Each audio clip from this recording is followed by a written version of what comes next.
Hi guys, welcome to Aliza vlogs. Alleppey boat spot 11లోకి వచ్చాము. ఇప్పుడైతే సాయంత్రం 5 అవుతుంది. బోట్ అయితే ఆపేస్తున్నారు. ఇదేదో చిన్న గ్రామం లాగా ఉంది. ఆ చుట్టుపక్కల పక్కన ఇల్లులు ఉన్నట్టున్నాయి. అవన్నీ చుట్టుపక్కల చూస్తుంటే అన్నీ కూడా బోట్లన్నీ అక్కడే వచ్చి ఆపినట్టున్నాయి. అక్కడ బయలుదేరి ఇక్కడే ఆపుతారు అనుకుంటా. ఇదే ప్లేస్ అనుకుంటున్నాను. అంటే అక్కడ బయలుదేరిన బోట్లన్నీ ఇక్కడికే వస్తాయి అనుకుంటా. చుట్టుపక్కల కూడా పక్కన చాలా బోట్లన్నీ ఆపేశారు.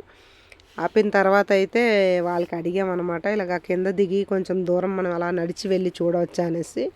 అప్పటికి వాళ్ళు ఏమన్నారంటే, మీకు ఇక్కడ భాష తెలీదు, ఇక్కడ భాష వేరేగా ఉంటుంది, మీకు ఒకవేళ మలయాళం వచ్చేటట్టయితే కొంచెం ముందుకు వెళ్ళినా ఏమైనా అడిగినా మీరు సమాధానం చెప్పుకోగలరు, కానీ కొత్త ప్లేసెస్ కదా, ఇంకా మీకు నచ్చితే వెళ్ళండి, లేదంటే బోట్లోనే ఉండిపోండి అని చెప్పేసి చెప్పారనమాట. అవన్నీ ఆలోచించాం. సరే ఎందుకైతే కిందకి వెళ్ళడం అనేసి ఇంకా మేమైతే బోట్లోనే ఉండిపోయాం. ఇంకా నైట్ డిన్నర్ కోసం వీళ్ళు రెడీ చేస్తున్నారు.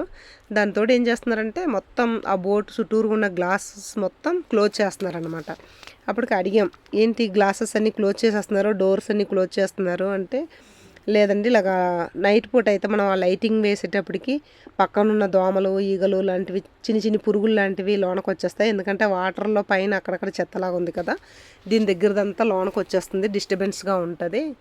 అందుకనేసే గ్లాసెస్ మూసేస్తున్నా, మీరు గ్లాస్ ఓపెన్ చేయొద్దు, ఇంకా మేము ఉదయం వచ్చి మేము ఓపెన్ చేసుకుంటామని చెప్పేశారు.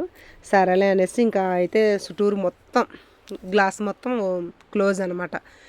ఇంకా అయితే సరే అనేసి ఇంకా ఉండిపోయాం.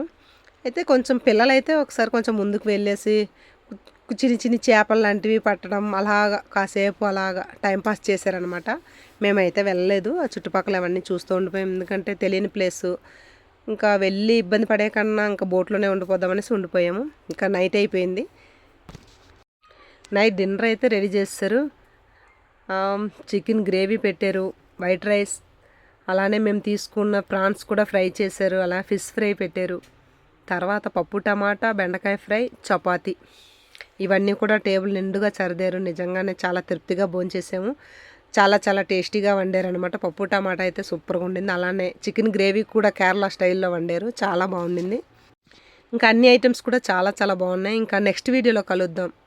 నెక్స్ట్ ఇంకా అయితే నైట్ అయితే ఇంకా పొద్దున్నుండి అన్ని పక్కలంతా మధ్యాహ్నం అంతా ఇంకా జర్నీ, దీనివల్ల బాగా అలసిపోయాం అనమాట. కొంచెం తొందరగానే పడుకున్నాము.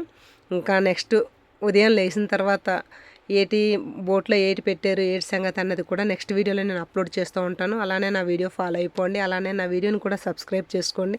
ఇంకా డిన్నర్తో ఈ వీడియో క్లోజ్ చేస్తున్నాను. Please follow me.